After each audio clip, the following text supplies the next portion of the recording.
I play tapes. I listen.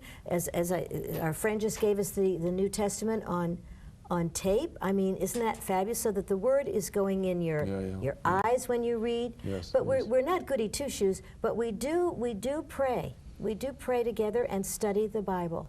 Wow. And usually you use a daily devotional to start us off, which is the one by Rick Renner. It's something about gems of the Bible. Oh, it's a great one. A friend at church said God said I was supposed to from the Greek to buy a lot of these, and you're one of the couples that I'm supposed to give it to, and it's from like the original Greek and stuff. It is Rick so Renner. I don't want to be goody two shoes, but we do, and if we drive, you're pretty good. We drive to good. We drive to Carmel to see one of our children, and that's a 5-hour trip. And sometimes we put on praise and worship tapes, and we will sing, and we will listen to tapes and pray, and all of a sudden we're almost in Carmel. Yeah. You know, you're so grateful to God because of the tools that we have now. You know, He's with us. He's with us here. Yes. He's always with us. What about the kids? What about your children? You say you have 7 kids. How does that deal your spirituality and your change? I mean, this is a big change with the expectations they have, and perhaps a different generation of expectations from their own world. Well, how's it going with them? We know that God answers prayer. Yes.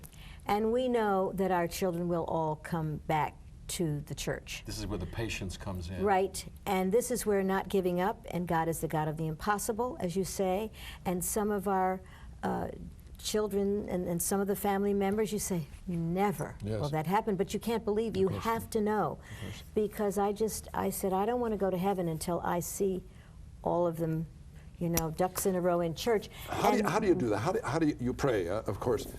How do you offer an influence to children that perhaps have turned away from church, have turned away from God, and perhaps have moved into Well, you know, there's a minister on television called Joyce Meyer. Of course, yes. And she once said, we may be the only Bible that anyone ever reads. Our behavior. And so one of our children was known a few years ago to say to one of his friends, who he didn't know was a really dedicated Christian, had rededicated his life, and told us he thinks you're on a Jesus kick. Yes. Well, I think they see that we're not. They see us going through these little up and down things, but we don't hit them over the head with the Bible. We don't lecture to them. Every now and then we will invite them to church because such and such is going to happen. They don't generally go, but they have in the past when we used to do Christmas shows programs. At Church on the Way. But we're just, I know these are 7 really good children, and now we have 9 grandchildren. Oh, wow. It saddens your heart when you think that they think we're kind of, you know, walking around like this. Well, we have fun in church, you know. It's fun being dedicated to Jesus. One of the real challenges of Christianity is doing what Jesus said so often. This is good news. Good news. Right. That's right. Good news. That's and a lot right. of times the implication of Christianity is, oh yes. Yes, exactly. And they may think rules and reading. regulations, but we never stop inviting them. I mean, not every week, but you know, and we just know in our hearts, and we love them. We just love them, and that's what we're doing. And we just, sometimes we get discouraged and have to call a friend and say, gosh, you know, help me pray because I'm really down about this. Why don't they get it? Yes. But you know, because you hear them say a lot of things, the people who don't believe that, oh, well, so-and-so said he's a Christian, but you see the way he behaved, you see what he did? You do. That's the first thing they want to say. So we try every day to do what the Lord wants us to do. You know, he said to love one another. That's simple thing, to love one another.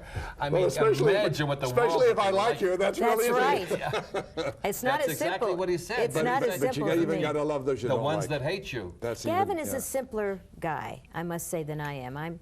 I'm more feisty, so he doesn't have a problem loving everybody, you know. Or he'll say, "Oh, just let that roll off your back." Well, if I could, I would. Tell me about the. Because you're still active in television and theater and entertainment. We do a lot. How do you deal with that aspect of your life? This committed Christian, because there's an awful lot of images when you watch television that really, not only with regard to the dress and the talk, but also the implications are oftentimes far from God. It's disgusting to us. I'll tell you the truth. We're not judgmental. How do you bring it in? I'll tell you what it is. Can I tell you what it is? You don't work that much. Because you have a choice. I've decided, who am I going to serve? Am I going to serve these producers that maybe could help me make a living? But what the material, I mean, they denounce everything we believe in. The language is bad. The way they're using children is not respectful. Or am I going to say, I'm sorry, I'm not going to do that job, and I don't tell them why, but I've got to serve Jesus. He's the most important thing. He's the one that forgave me from my sins, and every day I thank Him for that I have a new beginning. And I'm not going to blemish that stand that Patti and I have by doing some of the material. I'm going to do a new movie in July. Right. I mean, I have things that I do. A beautiful movie. Well, what I'm thinking of too is, when I look at Jesus, and when I look at this, but especially like in the Gospel of Mark, He only told parables. He only told stories. And the industry that you're in is an industry of stories. And isn't it marvelous that if we could somehow allow more and more, without hitting people on the head with, you got to accept Jesus, you got to accept Jesus, which is oftentimes turning them off, but telling the stories of the kingdom and allowing them to come through. Now, some of these stories that Jesus told were not all, synagogue stories and everything holy. There's cheaters and there's dishonest people and whatnot. Look at Joseph. But wouldn't it be great to allow the stories to be told in neat ways that could bring about the kingdom? And maybe as Jesus did something, maybe coming in the back door. Well, see, that's what I've always said. Getting people with a good story that can turn things around. I totally agree. Well, see, the other night, there you go. Sam Goldwyn produced The Bishop's Wife with Cary Grant, David Niven, Loretta Young, but it was this sweet story. And I think today, with what's going on around us, we need sweet stories. Now, I have to tell you that there are people in Hollywood that are, we will change the industry. Prayer can change the industry too.